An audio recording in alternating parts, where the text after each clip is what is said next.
connaître Dieu, Saint-Esprit, de nous connaître Jésus. Ah, Saint-Esprit de Dieu, Rokoshi, Karam, Kabo, Shabbat, Kabo, Shamay, Kabo, Koshite, Kabashi, Aroboshi, Are, Arokoshite, Kamay, Kabo,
C'est vrai, nous ne comprenons pas toujours tout ce que tu fais, mais la certitude est que tu es fidèle. Bible t'appelle le fidèle et le véritable, le Dieu véritable, celui qui est au milieu de son peuple. Et nous savons que tu es là, Seigneur, pas parce que nous ressentons quelque chose, mais parce que tu es celui qui est. Alors ce matin encore, c'est un honneur, c'est un privilège que toi tu nous fais d'être dans ta présence, de nous recevoir, de nous accueillir dans ton sein sanctuaire. Merci Seigneur d'être disposé à nous recevoir ce matin.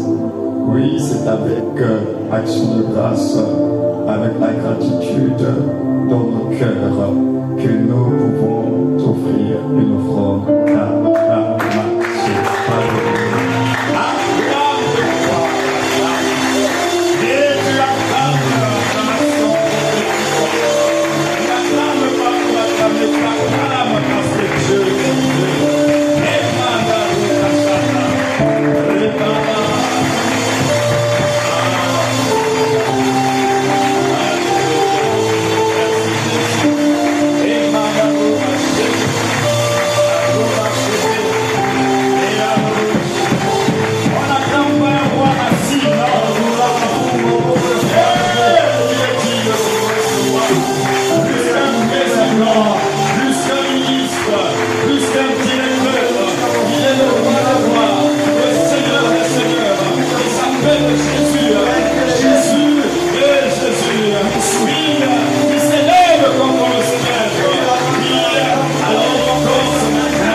Oui, Dieu est bon. Dieu est bon. Dieu est bon. Dieu est bon. Vous savez, Dieu ne devient pas. Il est. C'est toi et moi qui découvrons le Dieu qui est. Nous découvrons la puissance. Nous découvrons la guérison, la bonté de Dieu. Ce n'est qu'une découverte parce que Dieu ne devient pas, Dieu est. Alors lorsque tu expérimentes la puissance, ce n'est pas à ce moment-là que Dieu commence à devenir puissant, il a toujours été. C'est toi qui découvres.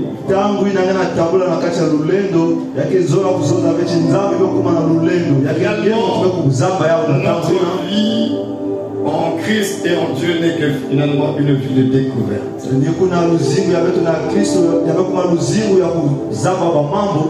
Nous découvrons dans la marche chrétienne le Dieu qui est.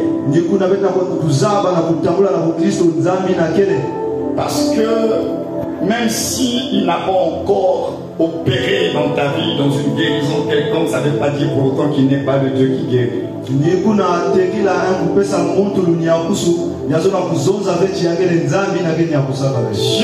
est le Dieu qui guérit. Même si tu ne l'as pas encore expérimenté, ça ne changera rien dans la nature de Dieu. Donc quand nous le célébrons, quand nous l'adorons, ce n'est pas parce que Dieu a fait des choses en réalité.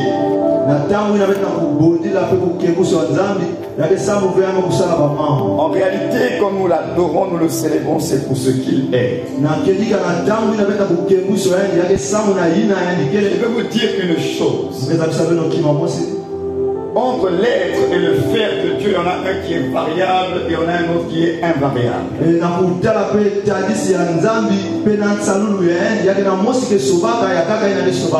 L'être de Dieu est invariable. C'est-à-dire Dieu ne change pas. Maintenant le faire de Dieu est variable, ça dépend de lui. Il peut ou ne pas faire, mais ça ne changera pas qu'il est capable de faire. Voilà pourquoi le conseil que je vous donnerai, c'est de vous attacher à l'être de Dieu et non au faire.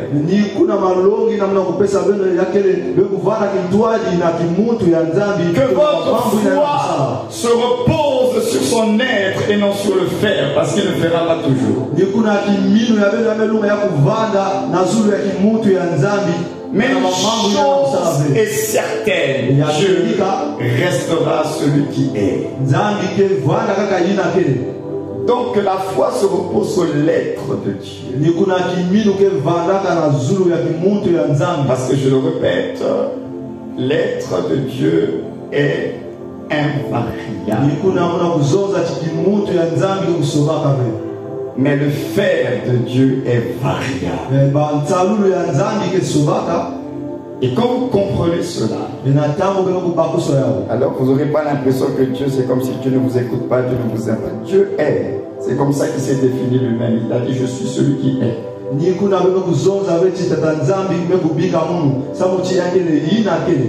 Donc c'est important pour nous de savoir sur quoi doit se reposer notre foi.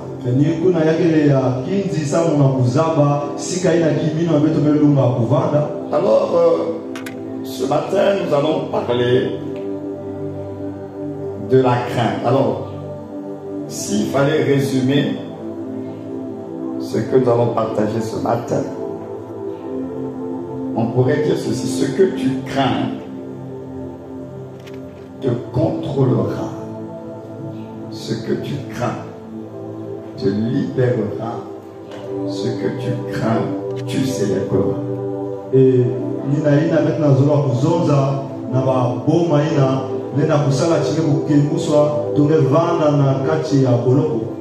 parlerons de trois résultats de la crainte et ce que produit la crainte. Ce que tu crains te contrôlera. Ce que tu crains te libérera. Ce que tu crains, tu célébreras. Et nous avons peut-être besoin la mambo tatu na baboma ina ya tete ya kele boma lenda kuyalange ya zole ina yale na kupesa ngeki pwaza ya tatu ina ngene na kukemuswa. Donc nous allons parler donc de trois résultats de la crainte, à savoir le contrôle, la consécration et la célébration. Nous avons besoin la peba mambo tatu na ngena kupasika ina na ina beto zoza kuonga. Le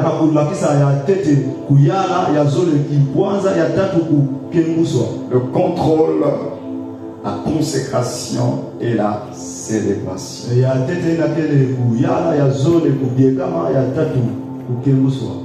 Alors on va voir le premier résultat de la crainte dans le livre du patriarche Job, chapitre 3 au verset 25.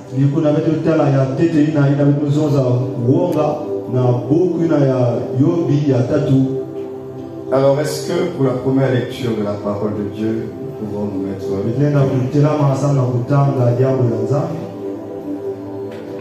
et je prie que le Saint-Esprit vous aide à comprendre la pensée de Dieu ce matin.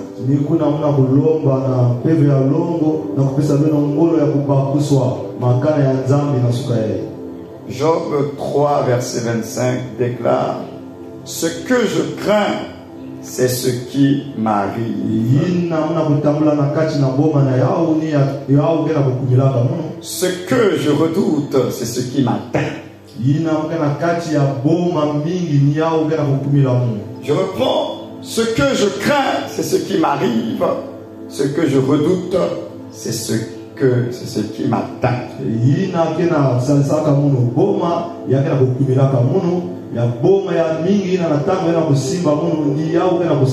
Que Dieu bénisse sa parole pour nous asseoir. Merci. On va essayer un peu de comprendre ce que le patriarche est en train de nous dire ici. Nous sommes à un moment, parce que d'après les historiens, on dit que le livre de Job est même plus vieux que le livre de Genèse.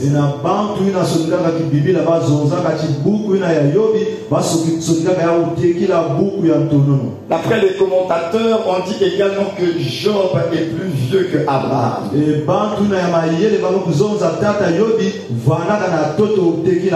Donc le livre de Job là, il est plus vieux que Genèse.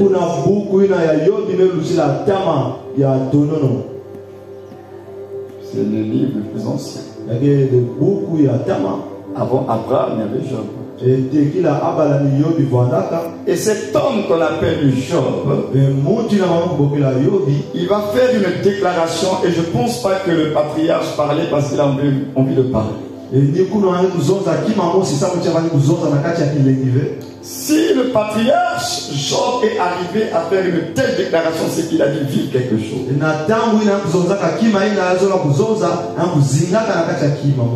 C'est comme s'il arrive à une conclusion. Mais une conclusion après une constatation. Alors, quelle est la conclusion du patriarche?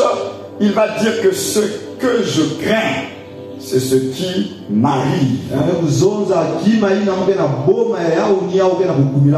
Ce que je redoute, c'est ce qui m'atteint. Donc, ça veut dire qu'il a constaté que chaque fois qu'il avait des craintes et des peurs, des choses lui arrivaient. Vous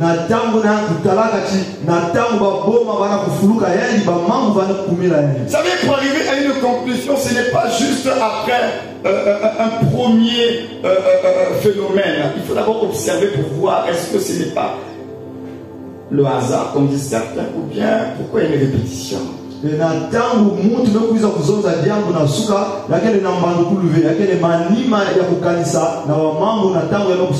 Parce que pour en arriver à une conclusion, il faut avoir pris le temps d'observer, de constater, et à la fin vous vous dites que finalement c'est vrai, ça produit ça. Donc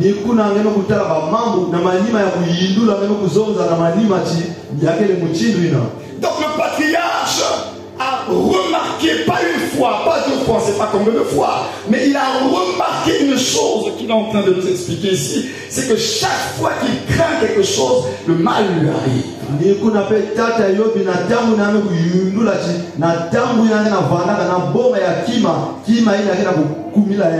Chaque fois qu'il redoute une chose, ça l'atteint. Voilà pourquoi il arrive et nous donne la conclusion en disant ce que je crains, c'est ce qui m'arrive.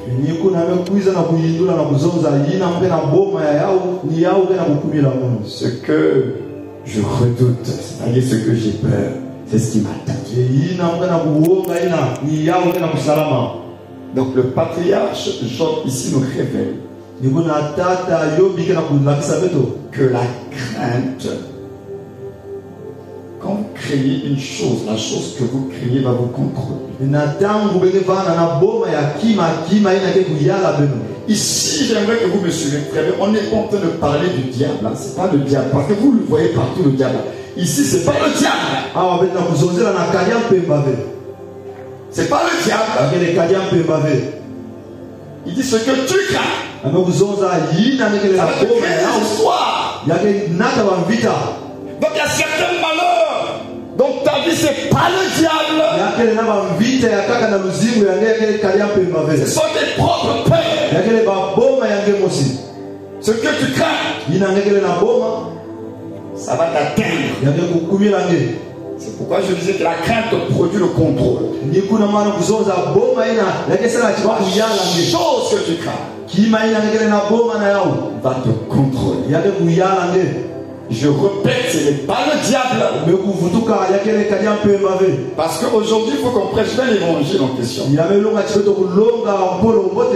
diable ne le tenait pas responsable pour tout ce qui se passe dans votre vie. Non.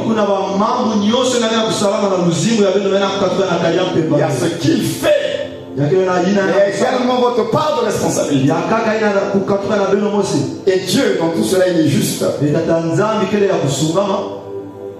Donc, toutes les fois où tu as peur, j'ai peur que ça ne marche pas, ça ne marchera pas. Et comme ça ne marche pas, tu commences à penser sur les sorciers de la famille qui t'ont bloqué. C'est toi-même qui t'es bloqué parce que tu as dit, j'ai peur que ça ne marche pas. Faites excessivement attention à ce qui sort de votre bouche. Ne dites pas ce ne sont que des mots, je suis dit ça même en plaisantant. Faites attention à ce qui sort de votre bouche. Parce que votre bouche là, ce qui en sort, a une influence spirituelle.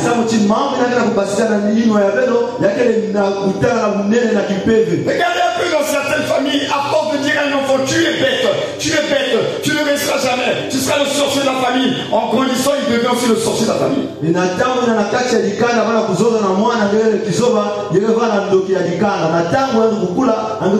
À force de dire à un enfant, toi tu ne comprends jamais rien, toi tu ne comprends jamais rien. Vous êtes en train de produire un je ne comprends jamais rien.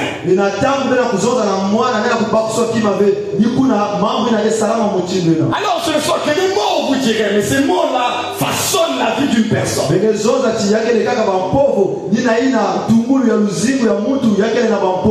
Voilà pourquoi même en matière de plaisanterie, la Bible dit pas de plaisanterie. L'apôtre Paul nous encourage, dit pas de plaisanterie dans votre bouche. Évitez ça parce que au moment c'était juste pour m'amuser, c'était juste une blague, mais la parole est sortie. La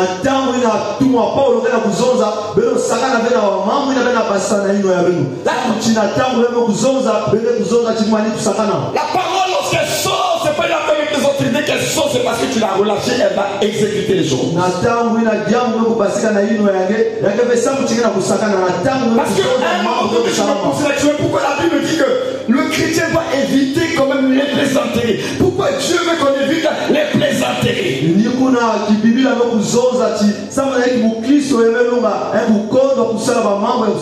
Parce que Dieu connaît la valeur et la puissance des mots. Quand tu dis des choses négatives, ça ne marchera pas. Tu te lis toi-même. Nous sommes liés par nos paroles. Vous voyez, Job dit deux choses. Il dit ce que je crains, c'est ce qui m'arrive. Il dit ce que je redoute, c'est ce qui m'atteint. Deux choses. Arriver et attester. C'est la même chose. Vous voyez comment il insiste.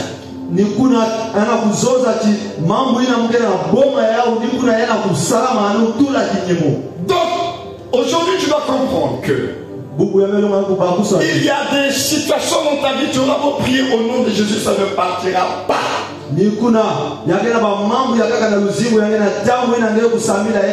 Tant que tu ne découvriras pas que la source, ce n'est pas le diable, ce sont tes propres peurs.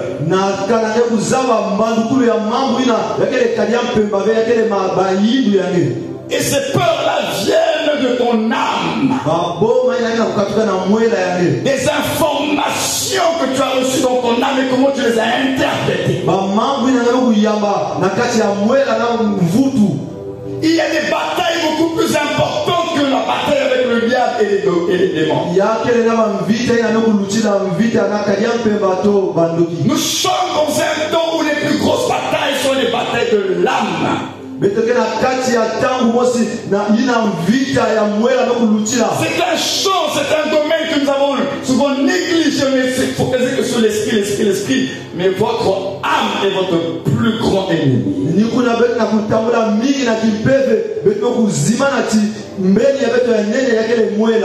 Parce que c'est au niveau de votre âme que vous pouvez bloquer l'intervention de Dieu dans votre vie.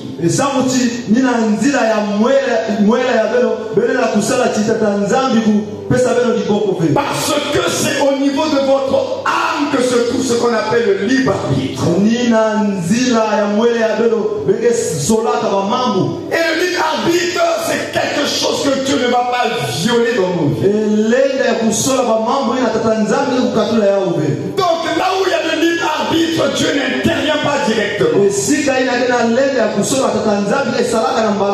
Voilà pourquoi c'est là où tu dois toi prendre la décision. Dieu ne décidera pas à ta place. Donc à cet endroit-là, si tu ne prends pas conscience, tu bloques toi-même ta vie au niveau de l'âme.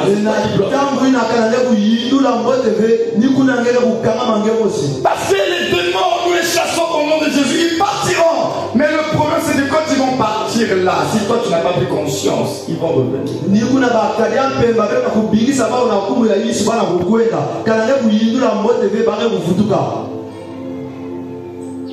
La source de certains, je précise bien, de certains de nos malheurs, ça provient de nos peurs.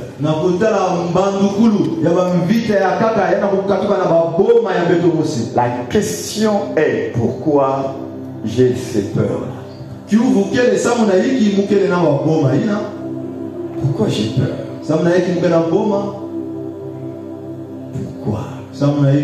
Pourquoi j'ai peur? Souvenez-vous, les dimanches passés, nous avons parlé des inquiétudes.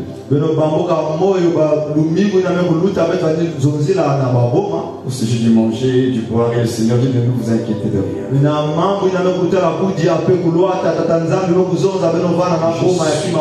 Toujours dans la même lancée d'idées. Posons-nous la question, pourquoi nous avons peur? Puisque apparemment Dieu n'est pas pour qu'on ait peur.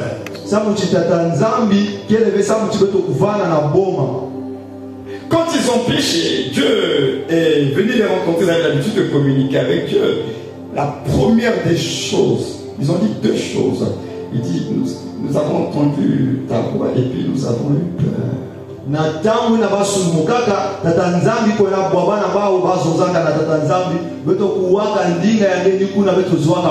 Pourquoi Adam et Ève ont eu peur? Ils ont eu peur. Un nouveau sentiment est né en eux.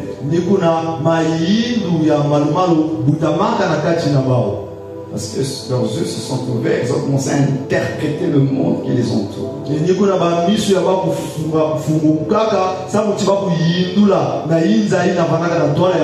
Et notre âme, vous devez savoir comment fonctionne votre âme. Votre âme fonctionne avec l'influence de vos cinq sens.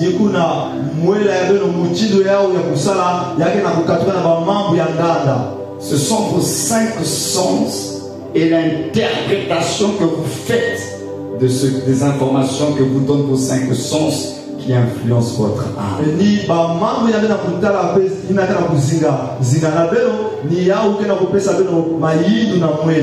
Voilà pourquoi nous avons des peurs, parce que ça se passe au niveau de l'âme.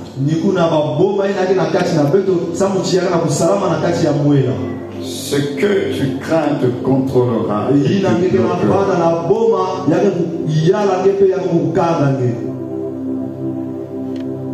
Voilà pourquoi le Seigneur nous recommande de ne pas avoir peur. Vous savez, quand Dieu nous parle, ce n'est pas juste parce qu'il a envie de parler. Quand la Bible dit ne vous inquiétez de rien là, Dieu sait ce que ça produit quand un homme se retrouve dans des inquiétudes et dans des peurs. Il le sait. Dieu s'intéresse plus à votre bien-être que vous ne le pensez. Dieu sait très bien que si vous commencez à vous inquiéter, à être dans des raisonnements, dans des craintes et des peurs, ça va vous bloquer.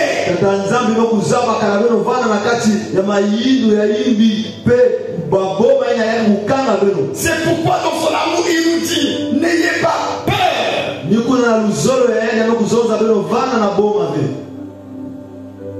Pourquoi tu ne dois pas avoir peur. 1 Jean 4, verset 18.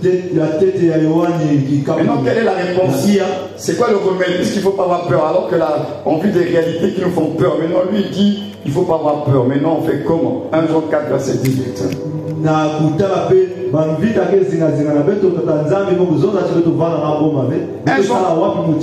1 Jean 4, verset 18 déclare ceci. 1 Jean, ça avant l'Apocalypse là-bas. La crainte n'est pas dans l'amour, mais l'amour parfait bannit la crainte.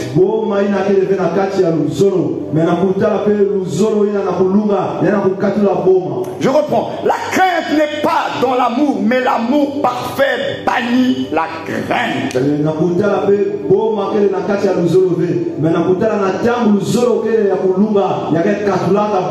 Car la crainte suppose un châtiment, et celui qui craint n'est pas parfait dans l'amour.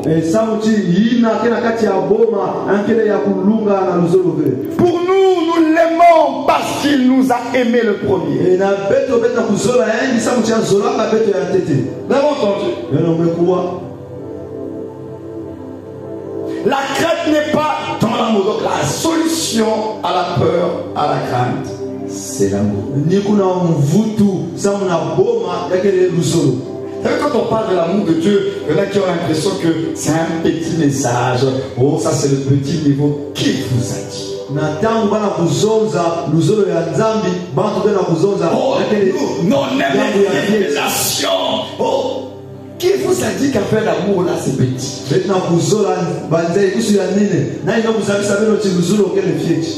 C'est le fondement de votre foi. Il dit que la réponse à la peur et à la crainte dans la vie, c'est l'amour de Dieu.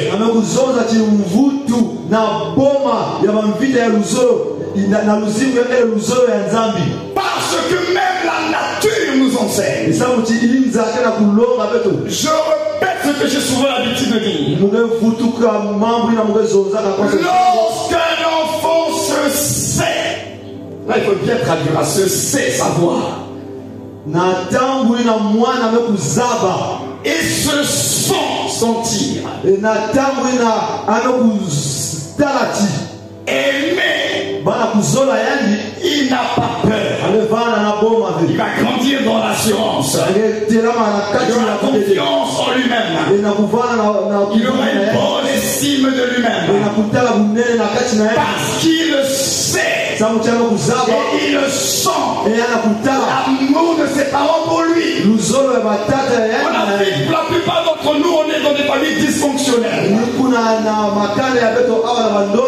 Cette histoire d'amour, de démontrer l'amour, c'est pas très très africain. Mais pourtant, il a été démontré. Lorsque un enfant naît dans un environnement d'amour, il sait qu'on l'aime, on l'apprécie, on le valorise. C'est une personne dans la vie qui va grandir avec assurance.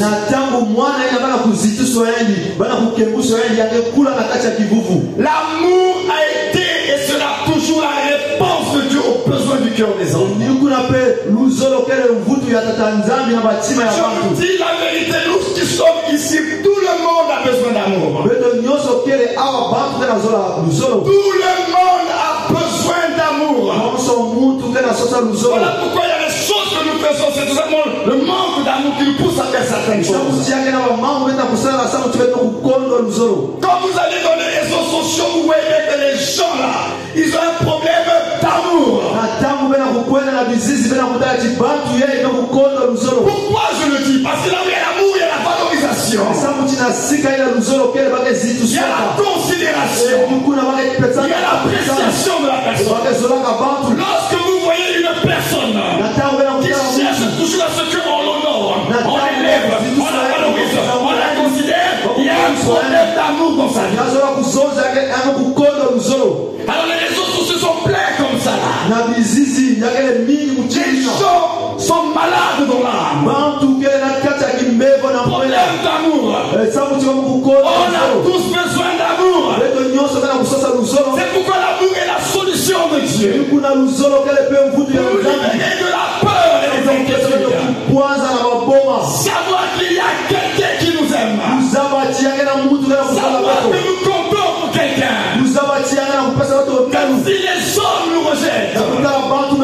y a quelqu'un pour qui on compte. Et lorsque tu sais que tu comptes pour quelqu'un, tu as l'assurance dans la vie. Tu ne vas même pas avoir une pensée de te suicider. Parce que quelque part tu es apprécié, valorisé. Moi qui vous parle là, j'ai pas eu me suicider. Je devais être en classe de 6e, CM2 6e. En France. J'ai passé une enfance très difficile. Avec trop de souffrance. Ce qui fait qu'à un moment donné, je me suis dit, bon, aujourd'hui là, si je meurs, je vais manquer à personne. Mes parents étaient ici en Afrique. Alors j'étais là-bas avec mon oncle. C'était dur mon enfance. Ce jour-là, je montais sur la fenêtre. Je vais finir. Vous savez, quand quelqu'un arrive à un niveau de sa vie, il veut se suicider. Le suicide, c'est la solution la plus extrême dans la vie d'une personne. Parce que je me suis dit que si je mourais aujourd'hui, je ne manquerais à personne. J'étais transparent. On ne me calculait pas. J'ai subi le mépris et le rejet. Pourquoi je voulais me suicider? Mais heureusement que celui qui nous a aimés avant la fondation du monde a toujours été là. Je suis monté sur cette fenêtre au moment où j'allais passer à l'arc parce que j'étais en pleine réflexion et tout ça. Et là, j'étais encore jeune, je pensais à CM2, 6e. J'entends cette voix calme, douce, qui m'a tout simplement dit, ne le fais pas. Ça ne vaut pas la peine. C'est cette voix calme, douce, apaisante qui m'a désarmé. Alors je n'étais pas rien, je ne comprenais pas. C'est après, quand je me suis converti, que j'ai dit, ah, Dieu avait toujours le regard sur moi. Tu n'as pas attendu que tu te convertisses et que tu commences à t'aimer. Avant même la fondation du monde, avant même que tu sortes des entrailles de ta maman, Dieu t'avait toujours aimé. Le problème de l'humanité, c'est l'amour. Je vous dis la vérité, c'est l'amour. C'est l'amour qui va nous libérer des peurs et des craintes. Mais cet amour qui va te libérer des peurs et des craintes, le vrai amour, il n'y a que Dieu qui peut te donner ça. C'est pourquoi Dieu veut toujours être le premier. Parce que même au niveau des hommes, Dieu sait que les hommes, on n'est pas toujours vrai à 100%.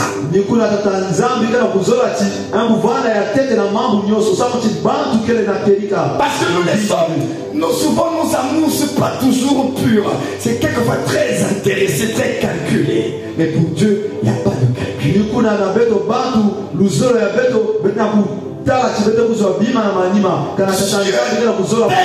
Que tu es avec tous tes manquements, il t'aime comme ça. Mais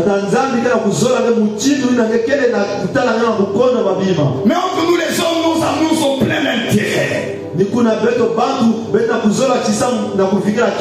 pourquoi cet amour-là, il ne faut pas le chercher auprès des hommes. Il faut le chercher auprès de Dieu. Parce que si vous cherchez cet amour auprès des hommes, vous serez déçus. Mais cherchez cet amour auprès de Dieu parce qu'il a dit, moi je vous aime de l'amour éternel. Même lorsque tu pêches, l'amour de Dieu ne diminue pas pour toi. Je continue à t'aimer de la même intensité. Même quand tu te sanctifies sérieusement, l'amour de Dieu ne va pas augmenter parce que tu t'es sanctifié sérieusement. Non, l'amour de Dieu reste constant. S'il y a une chose parmi les choses en Dieu qui ne change change pas, qui est invariable, l'amour en fait partie. L'amour de Dieu est invariable. Ça ne dépend pas de ton péché, ça ne dépend pas de ta consécration. Dieu nous aime un point, c'est tout. Alors avec un Dieu qui nous aime de cette façon-là, faisons-lui confiance. L'amour parfait bannit la crainte. C'est-à-dire que lorsque tu découvres que ton Dieu n'est pas un plaisantin, lorsque tu découvres que Dieu t'aime réellement pour ce que tu es, lorsque tu découvres que vraiment tu as du prix aux yeux de Dieu, lorsque tu prends le temps d'apprécier l'œuvre de Christ pour toi, expression suprême de l'amour de Dieu pour toi, alors tu ne peux plus avoir peur que Dieu va t'abandonner, peur que Dieu va te rejeter, peur que Dieu va te mépriser. C'est à cause de toi que Christ est mort. La Bible dit que Dieu prouve son amour lorsque nous étions encore pécheurs. Pécheurs, pas enfants de Dieu, pécheurs, les impudiques, les sorciers, les meurtriers, pécheurs. Quand nous étions encore pécheurs, Christ est mort pour nous. L'amour de Dieu a été manifesté à des pécheurs. Maintenant que tu es en Christ, comment ce Dieu-là ne va-t-il pas t'aimer? Il t'a aimé quand tu étais encore un impudique, un voleur, un adultère. Maintenant que tu es en Christ, pourquoi ne va-t-il pas t'aimer? Les mensonges du diable. Dieu nous aime. L'amour éternel profond. C'est nous qui ne réalisons pas l'amour de Dieu. Alors il faut que vous regardez à Jésus. Si vous ne comprenez pas l'amour de Dieu, regardez la mort de Jésus. Regardez l'homme de douleur habitué à la souffrance. Regardez celui qui a été méprisé et abandonné. Regardez celui qui a été abaissé. Regardez celui qui a été humilié. Il a compris votre propre valeur. Dieu a tant aimé le monde. Et lorsque tu as la révélation de l'amour de Dieu en Jésus-Christ, tu n'auras plus peur du lendemain, de mon avenir. Mais ton avenir est entre ses mains. Christ t'a reconnecté à ta destinée éternelle. Pourquoi tu as peur? C'est pourquoi il ne vous inquiète de rien. Chaque jour suffit sa peine. Le lendemain prendra soin de lui-même. Dieu prend soin des oiseaux. Dieu prend soin des plantes. Il dit vous valez plus que les oiseaux. Ne vous inquiétez pas. Dieu qui est en train de nous parler comme ça a encore peur. Vous savez, quand une personne a l'habitude de faire des promesses, elle ne les tient jamais. Quand une personne ne vous honore pas et ne vous valorise pas, il fait que vous méprisez. Même si elle vous parle, elle vous fait des promesses, je ne sais pas de quoi, vous allez douter. Et votre doute sera légitime parce que la personne elle-même n'est pas sérieuse. À ce moment-là, vous avez le droit de douter parce qu'elle a démontré qu'elle n'était pas sérieuse. Dites-moi un peu, Dieu vous a fait quoi? Pourquoi doutons-nous de Dieu? Dieu nous a fait quoi? Qu'est-ce qu'il nous a fait? Pourquoi on a du mal à croire en lui? C'est ça la question. Dieu nous a fait quoi? Il nous a sauvés. Ça a été annoncé par les prophètes. Ça s'est accompli à Golgotha. Maintenant, Dieu nous a libérés de la puissance des ténèbres. Maintenant, pour marcher avec Dieu là, vous croyez que Dieu là ne va pas prendre ses responsabilités. Dieu nous a fait quoi? Pourquoi on a peur? On a peur d'un Dieu omniscient. Je veux dire dans l'autre sens, on a plutôt peur alors qu'on a un Dieu omniscient. On a peur alors qu'on a un Dieu omnipotent. On a peur alors qu'on a un Dieu omniprésent. C'est assez étrange. Vous avez un Dieu qui est de votre côté. Il est présent partout. Il connaît toutes choses. Il est capable de tout. Il est la peur du visible et de l'invisible. Il vous appelle ses enfants. Membre de la famille de Dieu. Avec un Dieu qu'on appelle Père. Mais on a quand même le temps d'avoir peur. Et là on est plus conscient. Et du diable et des sorciers. J'aimerais vous dire ceci. Est-ce que vous savez que Lucifer n'est pas le plus puissant de tous les anges de Dieu?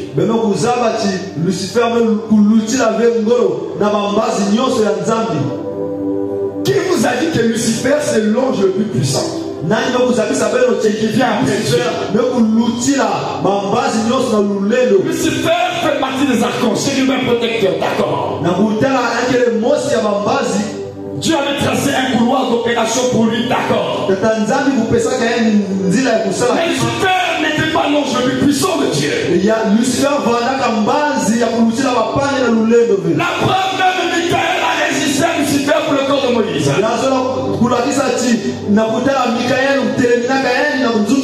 dans mon Bible, on dit que quand il va être lié là, qui va lier le diable? On dit un ange va le lier, un ange. On n'a pas précisé honnêtement, un ange va le lier, un ange va le lier. Lisez bien la Bible, Apocalypse dit quoi? Qui va lier Satan? C'est pas Dieu, un ange va le lier.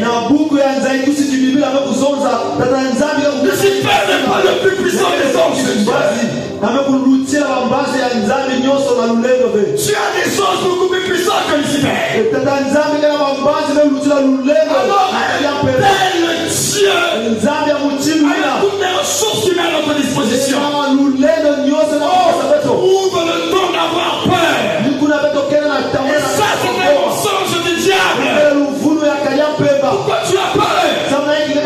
Dieu est avec toi.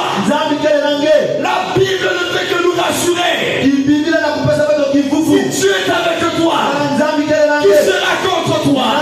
La Bible dit qui accusera les services de Dieu. Mais la Bible nous rassure. Mais on a toujours peur. Non, on doit être libéré de la peur. L'esprit de Dieu, c'est pas un esprit de peur.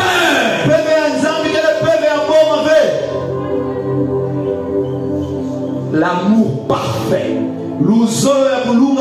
On a dit bannir. Vous savez, le mot est fort, hein? Bannir. Quand on dit quelqu'un est banni, ça veut dire quoi? On a dit que l'amour parfait bannit.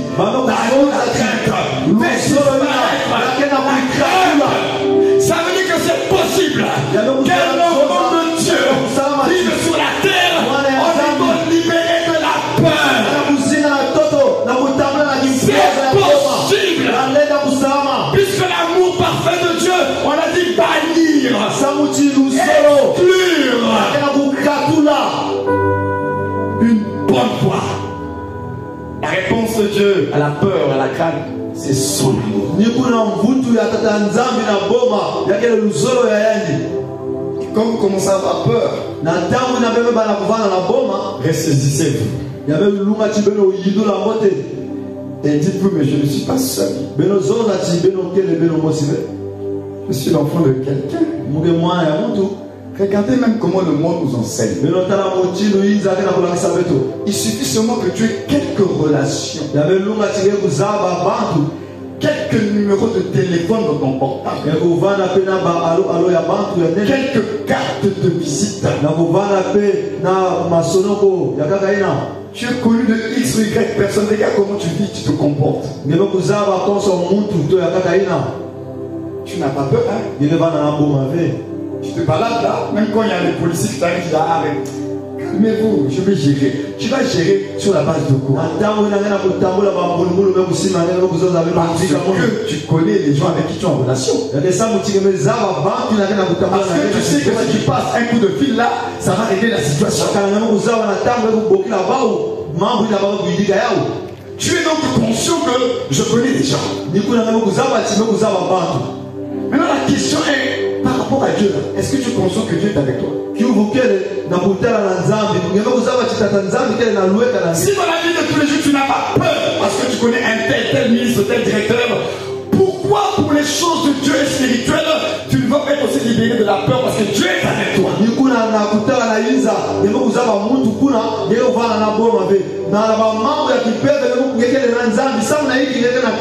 Vous voyez un peu la contradiction de notre propre vie. On a des vies complètement contradictoires. Autant on peut marcher avec assurance pour les choses de cette vie parce qu'on connaît quelqu'un. Mais pour les choses spirituelles, on est rempli de peur et de crainte.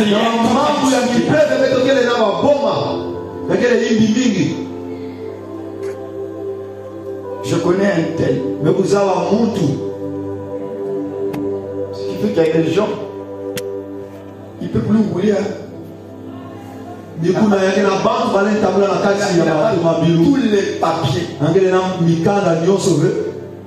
Mais comme il connaît quelqu'un, si question la règle qui dit seulement le nom de la personne qui connaît, on veut le laisser passer.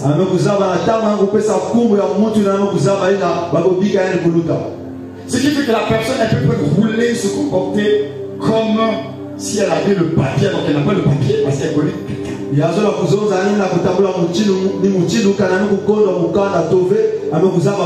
Ça, c'est sur le plan naturel. Sur le plan spirituel. Est-ce que tu connais quelqu'un ou pas? C'est la question. Quand tu es attaqué spirituellement,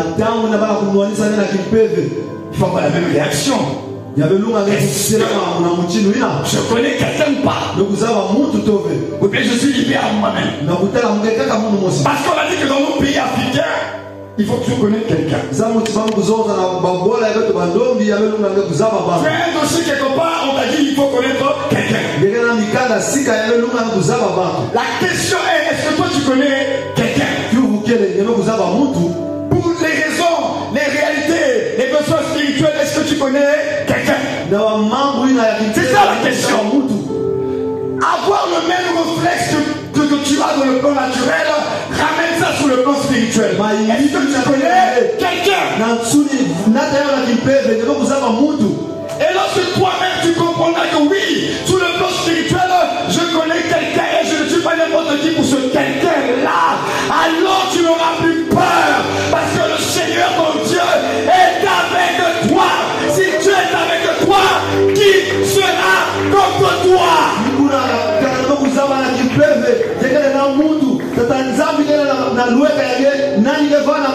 Le quelqu'un que tu connais, c'est pas un petit ange.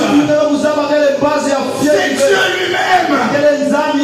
Alors quand tu prends conscience de cette vérité, Dieu lui-même s'occupe de moi, prend soin de moi, il est avec moi, il veut que je réussisse, il veut que je progresse, il veut que je sois libre, il veut que je sois guéri, il veut que je sois restauré. Alors j'ai l'assurance et je n'ai plus peur parce que celui sur lequel je m'appuie, c'est pas n'importe qui, c'est le Créateur lui-même, du ciel et de la terre, du visible et de l'invisible, le maître des esprits des prophètes, Dieu lui-même. Et quand je comprends que Dieu lui-même est avec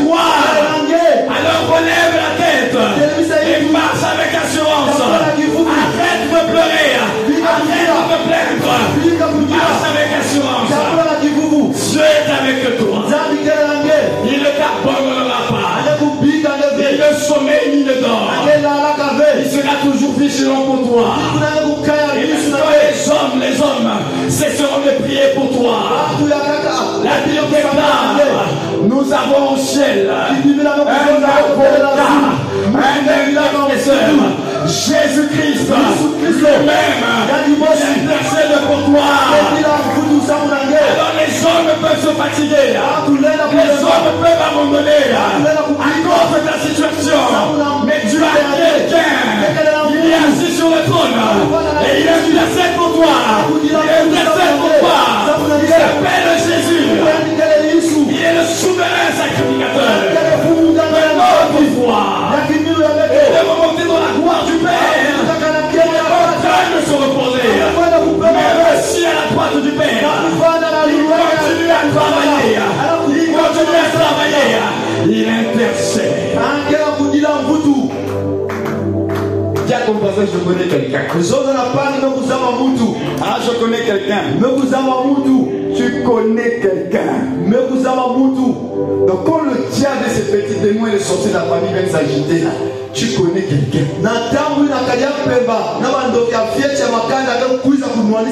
Écoutez, je vous l'ai toujours dit, je vais le répéter ici. Le diable ne connaît pas tout. Et il cherche les informations. Donnons les informations par nos réactions. Satan, il va te sonder. Il va te bousculer un peu. Voir ta réaction. Est-ce que tu es fondé sur la foi en ton Dieu ou pas? Et c'est ta réaction à son action. Tu lui donnes de l'information. Donc si tu réagis de mauvaise façon, tu lui donnes l'information que tu n'es pas encore bien assis. Le diable ne connaît pas tout. C'est toi qui lui donnes l'information par ta réaction. Donc comme tu as dit que tu connais quelqu'un, tu as dit que tu connais quelqu'un. Après ce culte-là,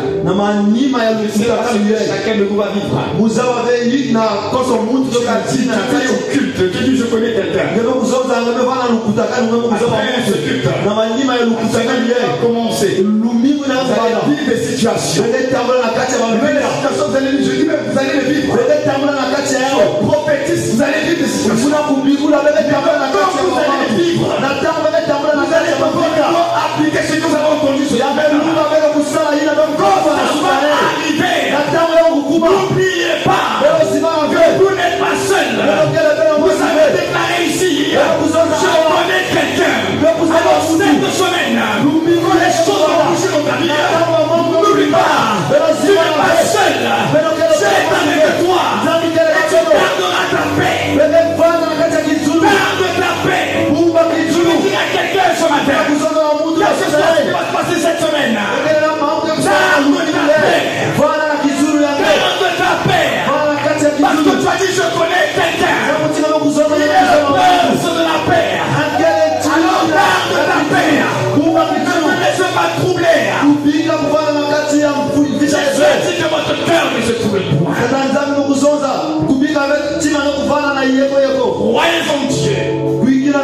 Croyez en moi. Que votre cœur ne se trouble point. Quelles que soient les nouvelles, que votre cœur ne se trouble point. Je suis en train d'insister que la semaine quand elle va commencer, que la voix de l'apôtre, il a vécu insister, que votre cœur ne se trouble point. Tout ce qui viendra troubler ton cœur, cette semaine, je déclare et je décrète, je fais un homme et une femme, il ne craindra pas au nom de Jésus. Que ton cœur ne se trouble point. Il va te faire pour te voler la paix. Il va te faire pour te voler le repos. Mais je veux te dire ce matin que ton cœur ne se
Seigneur est avec toi.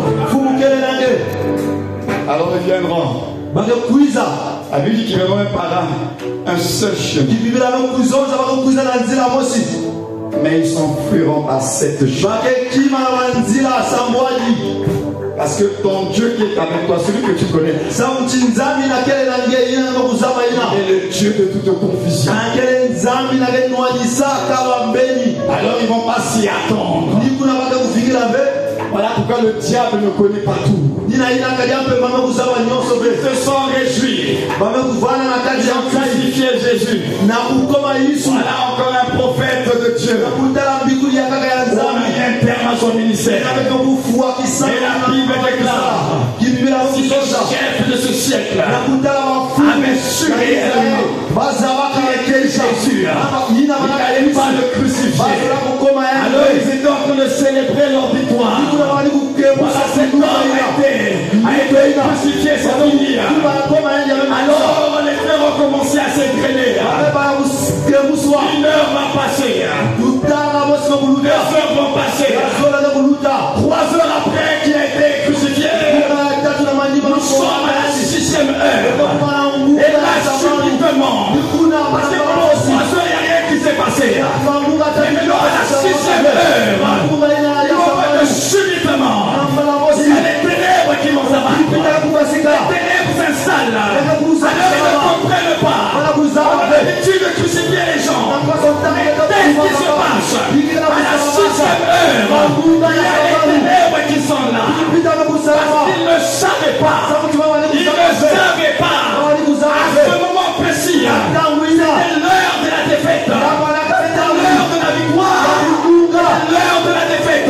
C'est à la 6e heure que le diable, les commandants, les autorités, les présidents ont été dépouillés à la croix. Alors le royaume des ténèbres a été ébranlé. Le royaume des ténèbres a été ébranlé. Ils ne savaient pas ce qui est en train de se passer. Il y a quelque chose de spirituel. De la 6e heure à la 9e heure, 3 heures de jugement. Le diable a été jugé. La raison de notre condamné a été jugé. Alors le diable et tous les démons ont été surpris. Ils ne s'y attendaient pas. Voilà pourquoi le royaume des ténèbres ne veut pas que nous prêchons la prédication de la croix. Jésus-Christ crucifié. Ils ne veulent pas. Ils ne veulent pas. Parce que le diable sait ce qui s'est passé. Alors il permet que les hommes passent la croix de façon superficielle. Il ne veut pas qu'on rentre dans les détails et dans la profondeur de ce qui s'est passé à Golgotha. Le diable ne veut pas que vous sachiez ce qui s'est passé à la croix. Les ténèbres ont été jugées. Les captifs ont été libérés. Alors, ils n'ont pas compris. Il y avait des prisons avec beaucoup de captifs. Les portes étaient solidement fermées. Mais alors, c'était la 6e heure. Alors, ils n'ont pas compris que porte après porte, les verrous commencent à sauter. Les portes commencent à s'ouvrir. Ils ne comprennent pas. Mais les portes étaient fermées. Pourquoi c'est ouvert? Parce qu'à ce moment-là, la lumière est entrée. La lumière est entrée.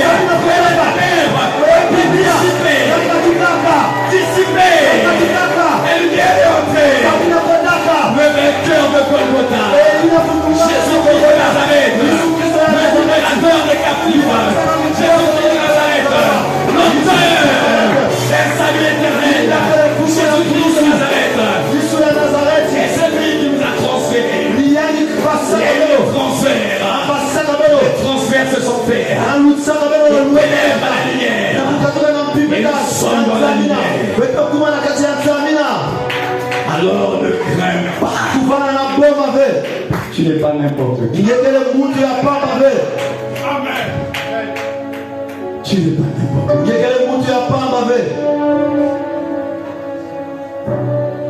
Dieu est avec toi. Ce sont des réalités spirituelles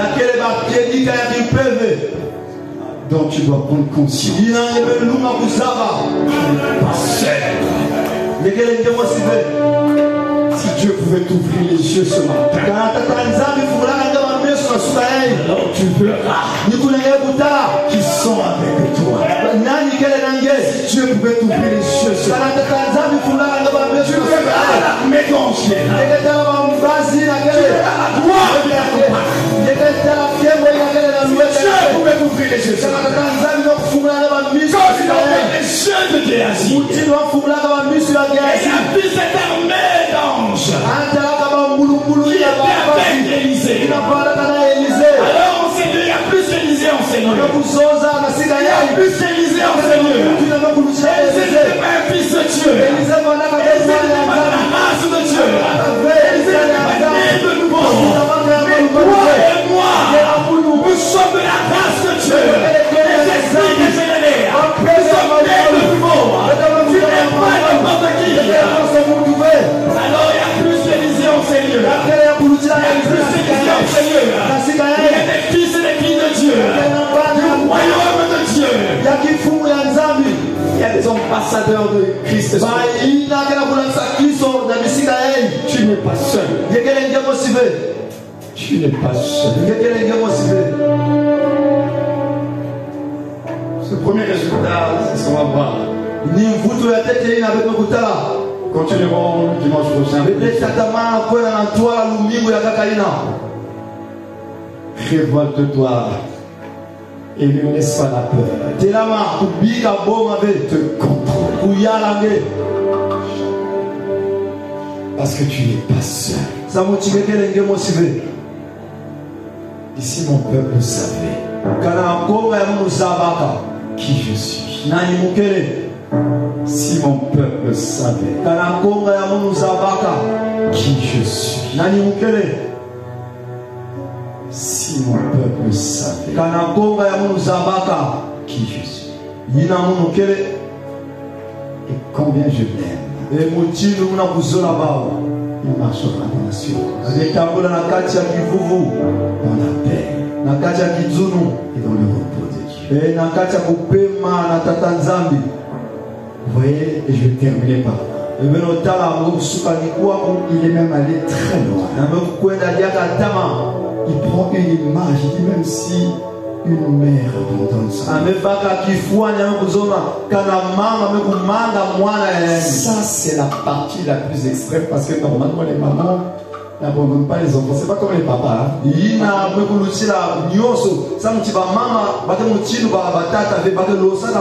Parce qu'elles connaissent les douleurs de l'enfant. Dieu va même prendre l'aspect le plus extrême. Le cas d'une maman complètement folle et insensée. Même si une mère abandonne son enfant. Il dit moi l'Éternel, je ne t'abandonnerai. Un Dieu qui prend soin de nous plus qu'une maman. Et vous voyez tous comment les mamans se battent. Je suis plus qu'une maman. Alors faisons-lui confiance. On se met debout, on va prier. Tu n'es pas seul. Le Seigneur est avec toi.